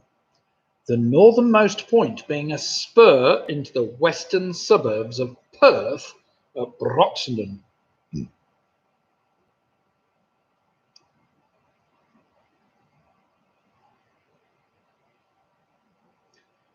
Robin said, bike shop down Cambridge Street, not been enough for you. I thought he closed down. They closed down last year, didn't they? Well, 2 years ago.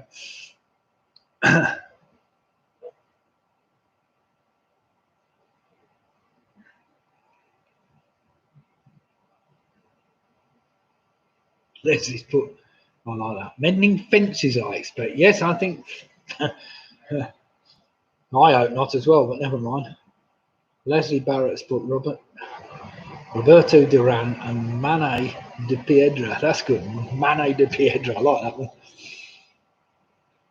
Are you going to get a solar panel on your backpack to go with your new bike light? Well, we might need it, Faye, I have to say, but never mind. We've already got 2 batteries on the bike. We need to buy a 3rd, I have to say, but never mind. Right, question number... Oh, Robin's just saying, no, the old Thornton's bike shop is still a cycle place. Oh, well, is it really? Fair enough. I didn't realise. Question number 8.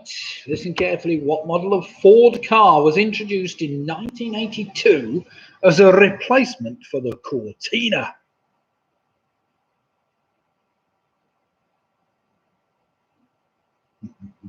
Leonardo de la Motta. I like that one. Better known as Jake. Right, so what model of Ford car was first introduced in 1982 as a replacement for the Cortina?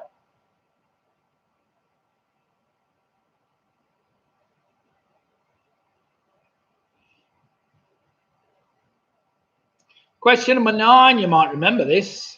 In 2009, Darren Bent of Sunderland scored against Liverpool when his shot was deflected into the net off what object? So I'm going to give you the choice. Was it a beach ball, a steward, or a pigeon?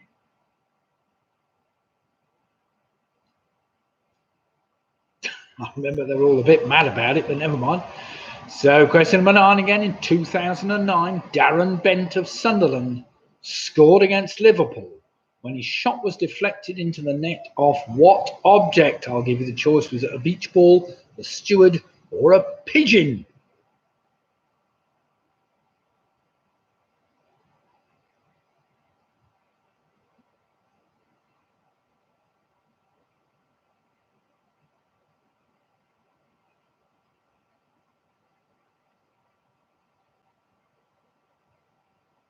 And finally, question number 10.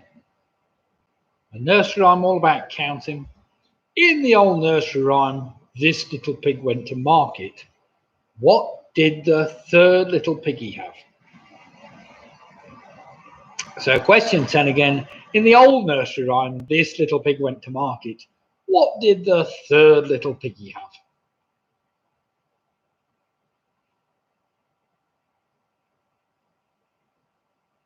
It's a pigeon. It's a pigeon.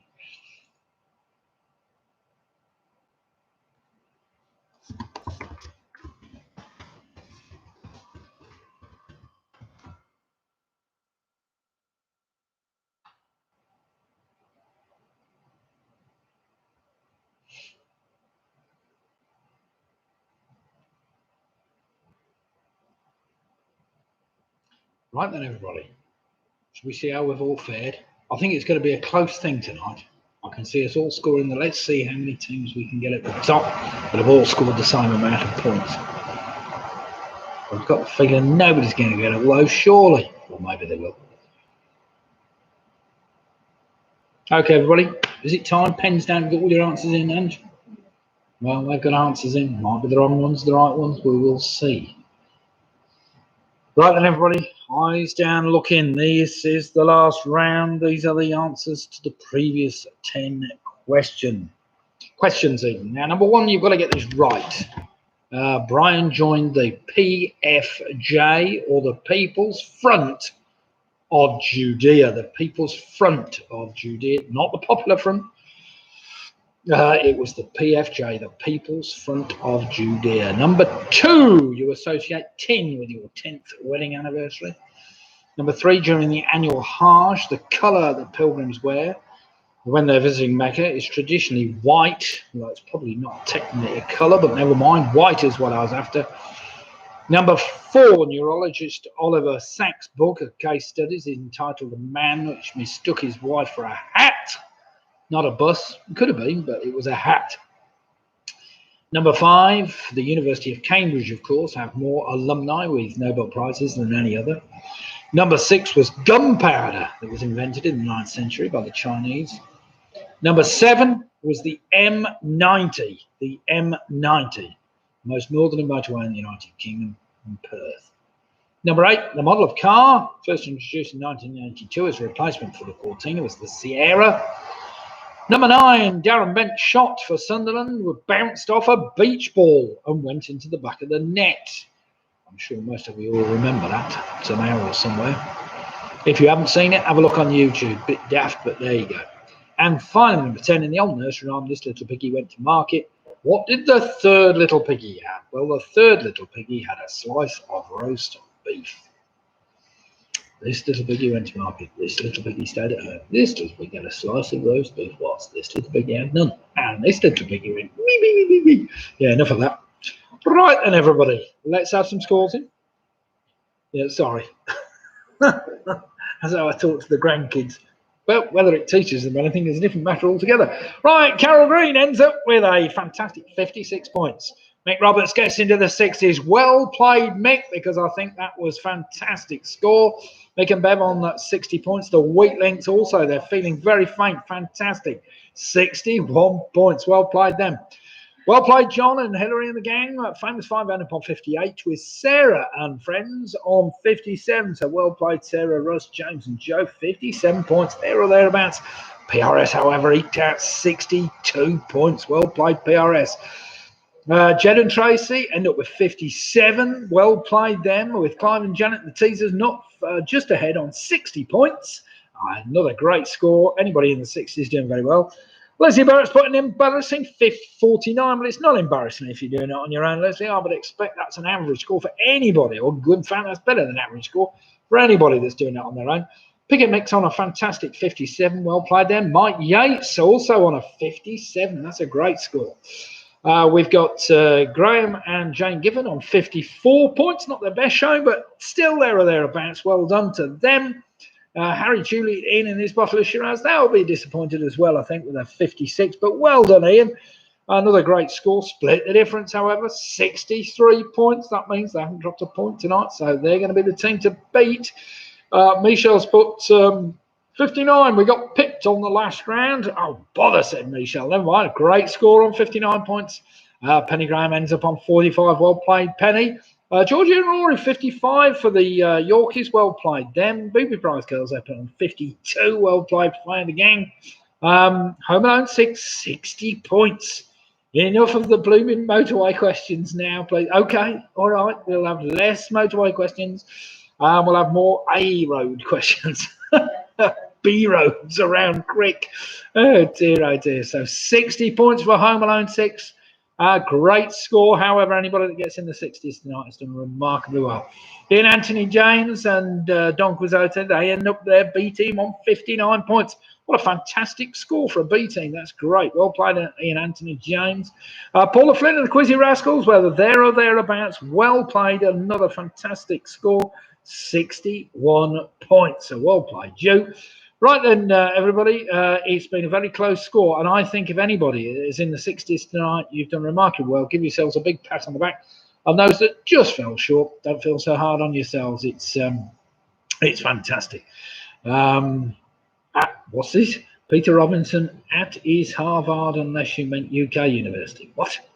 That is Harvard. Oh, is it? I think you'll still find, I don't know. But never mind, I'm not going to argue with anything. Peter Robinson, question 5. What was question 5? Was that the one about the alumni of which university have been awarded 92 Nobel Prizes? I think they have been awarded more than Harvard University, to be quite honest.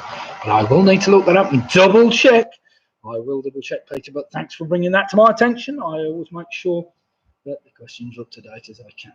Anyway, thank you very much, everybody, for taking part tonight. We will look forward to seeing you again all on Sunday night. Do feel free to come and join us.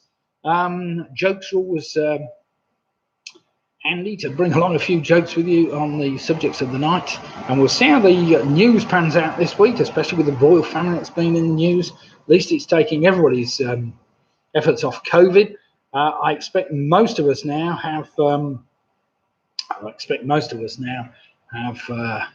been at least invited to take part in the vaccination campaign. Let's see, many of us can in the next few weeks or so, and then we can get back to some kind of normality. But anyway, thank you very much anyway for taking part tonight. It's me signing off. We will look forward to seeing you again on Sunday. So good night all, and stay safe until then. Cheers. Good night all. Oops.